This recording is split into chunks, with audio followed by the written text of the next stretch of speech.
Siapa yang terbesar dalam kerajaan surga? Pada waktu itu datanglah murid-murid itu kepada Yesus dan bertanya, "Siapakah yang terbesar dalam kerajaan surga?" Maka Yesus memanggil seorang anak kecil dan menempatkannya di tengah-tengah mereka, lalu berkata, "Aku berkata kepadamu, sesungguhnya jika kamu tidak bertobat dan menjadi seperti anak kecil ini, kamu tidak akan masuk ke dalam kerajaan sorga. Sedangkan barang siapa merendahkan diri dan menjadi seperti anak kecil ini, dialah yang terbesar dalam kerajaan sorga. Dan barang siapa menyambut seorang anak seperti ini dalam namaku, ia menyambut aku. Siapa yang menyesatkan orang?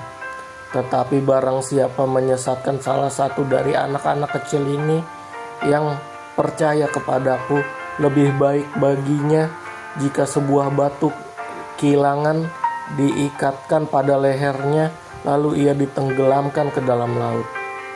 Celakalah dunia dengan segala penyesatannya. Memang penyesatan harus ada, tetapi celakalah orang yang mengadakannya. Jika tanganmu atau kakimu menyesatkan engkau, penggalah dan buanglah itu, karena lebih baik bagimu masuk ke dalam hidup dengan tangan kudung atau timpang, daripada dengan utuh kedua tangan dan kedua kakimu dicampakkan ke dalam api kekal. Dan jika matamu menyesatkan engkau, cungkilah dan buanglah itu, karena lebih baik bagimu masuk ke dalam hidup dengan bermata satu daripada dicampakkan ke dalam api neraka dengan bermata dua.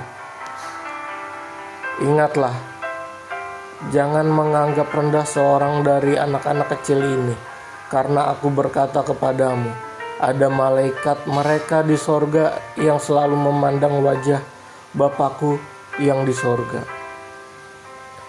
Karena anak manusia datang untuk menyelamatkan yang hilang. Perumpamaan tentang domba yang hilang. Bagaimana pendapatmu jika seorang mempunyai 100 ekor domba dan seekor di antaranya sesat? Tidakkah ia akan meninggalkan yang 99 ekor di pegunungan dan pergi mencari yang sesat itu? Dan aku berkata kepadamu, sesungguhnya jika ia berhasil menemukannya, lebih besar kegembiraannya atas yang seekor itu daripada atas yang ke-99 ekor yang tidak sesat. Demikian juga Bapamu yang di surga tidak menghendaki supaya seorang pun dari anak-anak ini hilang. Tentang menasehati sesama saudara. Apabila saudaramu berbuat dosa, tegurlah dia di bawah 4 mata. Jika ia mendengarkan nasihatmu, engkau telah mendapatkannya kembali. Jika ia tidak mendengarkan engkau, bawalah seorang atau 2 orang lagi, supaya atas keterangan 2 atau 3 orang saksi, perkara itu tidak disangsikan. Jika ia tidak mau mendengarkan mereka, sampaikanlah soalnya kepada jemaat. Dan jika ia tidak mau juga mendengarkan jemaat, pandanglah dia sebagai seorang yang tidak mengenal Allah atau seorang pemungut cukai. Aku berkata kepadamu, sesungguhnya apa yang kamu ikat di dunia ini akan terikat di surga, dan apa yang kamu lepaskan di dunia ini akan terlepas di surga. Dan lagi aku berkata kepadamu, jika 2 orang daripadamu di dunia ini sepakat meminta apapun juga, permintaan mereka itu akan dikabulkan oleh Bapakku yang di surga. Sebab di mana 2 atau 3 orang berkumpul dalam namaku, di situ aku ada di tengah-tengah mereka. Perumpamaan tentang pengampunan. Kemudian datanglah Petrus dan berkata kepada Yesus, "Tuhan, sampai berapa kali aku harus mengampuni saudaraku jika ia berbuat dosa terhadap aku? Sampai 7 kali?"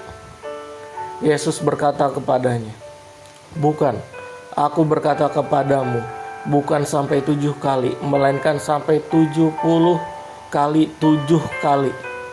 Sebab hal kerajaan sorga seumpama seorang raja yang hendak mengadakan perhitungan dengan hamba-hambanya. Setelah ia mulai mengadakan perhitungan itu, dihadapkanlah kepadanya seorang yang berhutang 10.000 talenta. Tetapi karena orang itu tidak mampu melunaskan hutangnya, raja itu memerintahkan supaya ia dijual beserta anak istrinya dan segala miliknya untuk membayar hutangnya.